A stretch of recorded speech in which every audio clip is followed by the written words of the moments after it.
Good morning, good morning, good morning. Hello sir, pink city से प्रणाम। मैंने high court fourth grade के लिए कोर्स लिया था दुनिया पर रिकॉर्डेड क्लास में कुछ क्लासेस की पीडीएफ नहीं, कौन से की नहीं है पीडीएफ? वैसे मिल जाएगी पीडीएफ है, चलता रहूंगा। चलो ठीक है।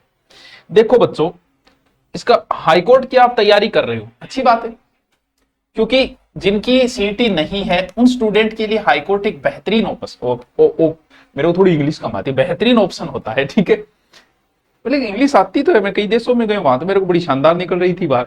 चलो देखो, होता क्या है बच्चों, ये जो आपका फोर्थ ग्रेड था, जो फोर्थ ग्रेड अधिकारी अभी एग्जाम हुआ, इसमें बहुत सारे सब्जेक्ट थे, मैथ भी थी, मतलब कई सब्जेक्ट थे। इसमें कई सब्जेक्ट में बच्चे के कंफ्यूज हो जाता है, तैयारी सही से नहीं कर पाता है। लेकिन हाईकोर्ट वाले में आपको मुख्य रूप से तीन सब्जेक्ट है। एक आपका हिंदी है, एक आपका कल्चर है, CULTURE, ठीक है, और एक आपका इंग्लिश है। अब मान ली कि हम लोग इंग्लिश में बड़े गरीब हैं, हमारा बैकग्राउंड ही ऐसा रहा है। अब जो नए बच्चे आ रहे हैं वो तो इंग्लिश मीडियम से आ रहे हैं, वो तो फर्राटेदार इंग्लिश माने, थोड़े दिनों बाद तो इंग्लिश टीचर की आवश्यकता होगी। सर कृपया SI के लिए हिंदी पढ़ाएं। बिल्कुल हिंदी भी पढ़ाऊंगा बच्चों, लेकिन हिंदी क्लास एक या 2 दिन गैप देख ही लूंगा। कल्चर की डेली शुरू हो जाएगी अपने, हिंदी थोड़ी सी तो समझा करो, 2-2 क्लासें ज्यादा हो जाती है यार, टावर तो मारोगा गेने। इंग्लिश में आपके जो टॉपिक लगते हैं ना, उनमें जो इजी टॉपिक है वो बाहर निकाल दो, क्योंकि कम नंबर की इंग्लिश है, वो इजी टॉपिक निकाल लो, जैसे AND का प्रयोग और ये कुछ टॉपिक पढ़ लो, बाकी को छोड़ो यार, अब नहीं हो पाएंगे। आती है तो ठीक है, वरना मेन टॉपिक पढ़ो और इन टॉपिक पे ज्यादा फोकस करो, कल्चर और हिंदी। तो ये कल्चर आपके सब में काम आएगी, रीट में भी काम आएगी, आपके RS में भी काम आएगी, SI में काम आएगी। तो अब हम कल्चर शुरू करें। ये कल्चर की नई बुक है जो हमने शॉर्ट बुक निकाली है, जैसे ज्योग्राफी की निकाली है वैसी, ठीक है, दिव्यास्त्र नाम से, वो तो ठीक है, फोटो किंग लगा दिया। चलो देखो, बोलना पड़ेगा तो ये बच्चों, अब इतने टॉपिक कैसे नाम लूं?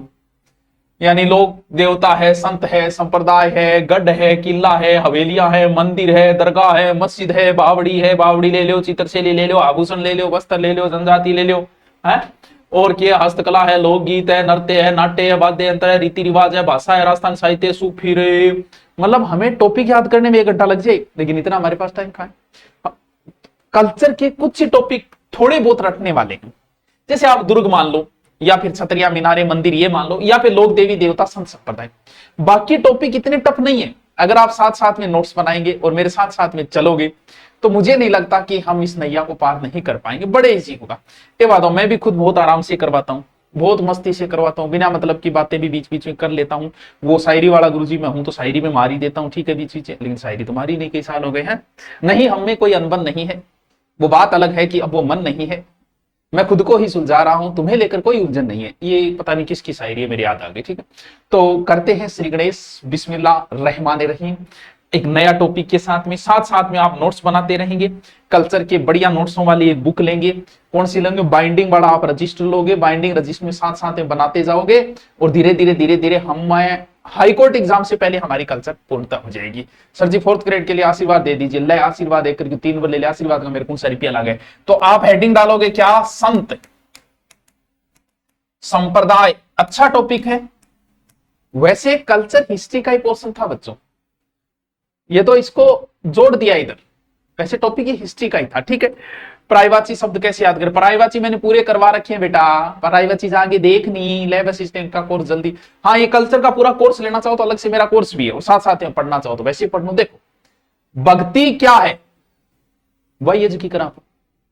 ये जो भक्ति का प्रारंभ हुआ है वो 14वीं और 15वीं शताब्दी में विशेष रूप से हुआ।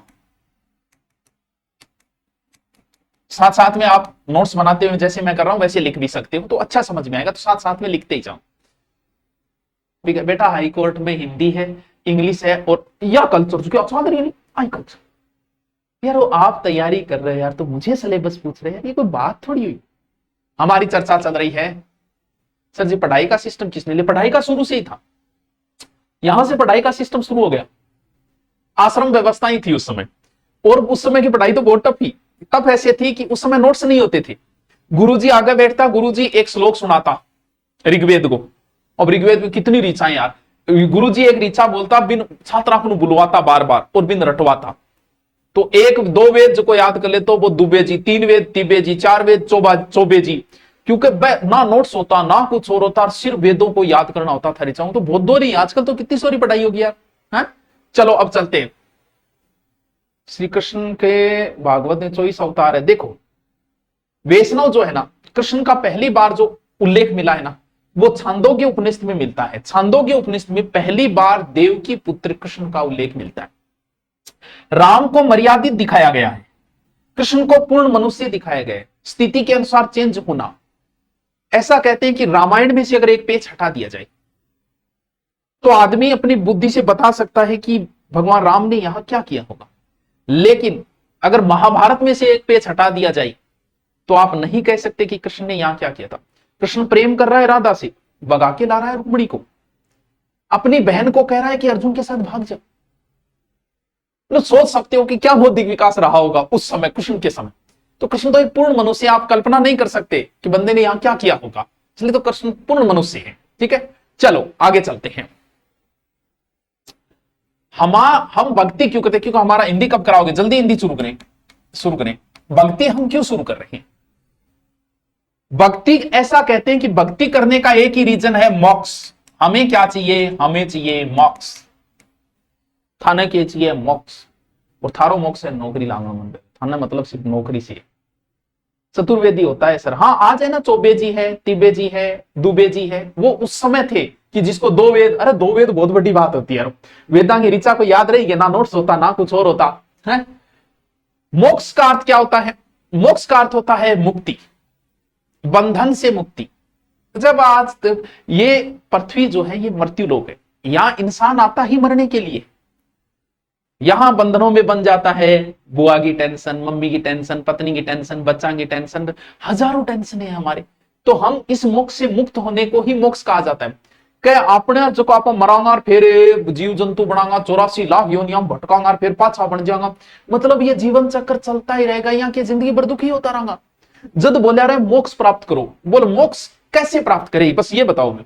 तो लास्ट जो हमारा आश्रम होता था संन्यास आश्रम, वो मोक्ष के लिए था। तो मोक्ष प्राप्त करने का 3 रास्ता है। एक रास्ता है ज्ञान मार्ग, ठीक है। दूसरो रास्ता है जो क्या नापा बोला, कर्म कार्य नहीं, कर्म मार्ग और टावरो। तीसरो जो मोक्ष प्राप्त करना है वो है भक्ति मार्ग।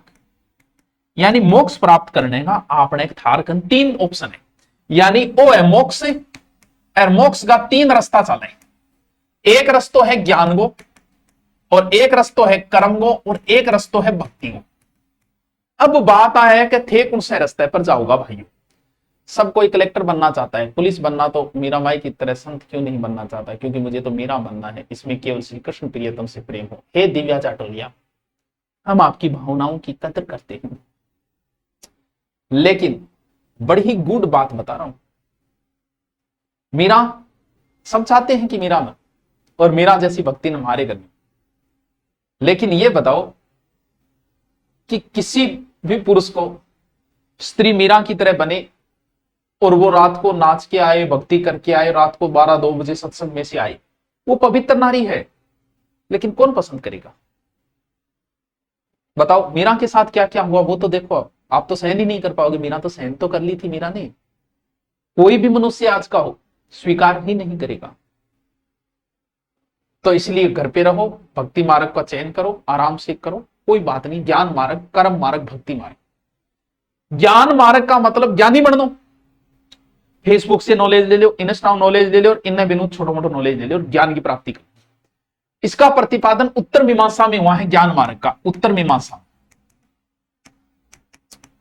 तो ज्ञानी तो आप हिस्ट्री आप रट रखी, कल्चर आप रट रखी, रीजनिंग और मैथ और आप तैयारी करिए, ज्ञानी तो आप ऑलरेडी हो चुके हैं।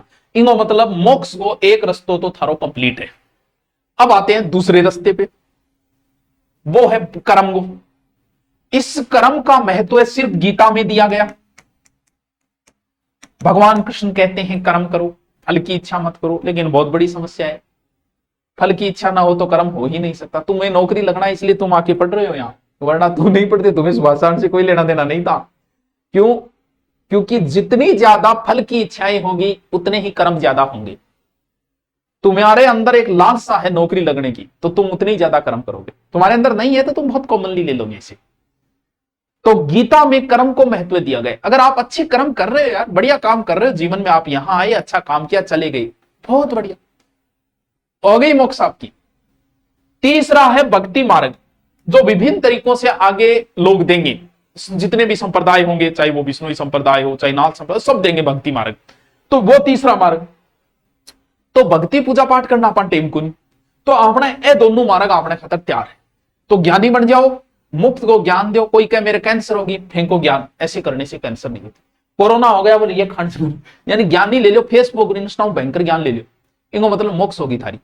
कर्म थे अच्छा करोगा तो ठीक है, नहीं करोगा तो बात है, बाकी कर्म थारा अच्छा ही हो गया, क्योंकि अभी तक तो थे बिजी हो, उलझ रहे होते, चुगली करके भी ज्ञान ले सकते। हाँ बिल्कुल ले सकते, ये तो बहुत ही आसान मार्ग है, सबसे आसान मार्ग है चुगली मार्ग।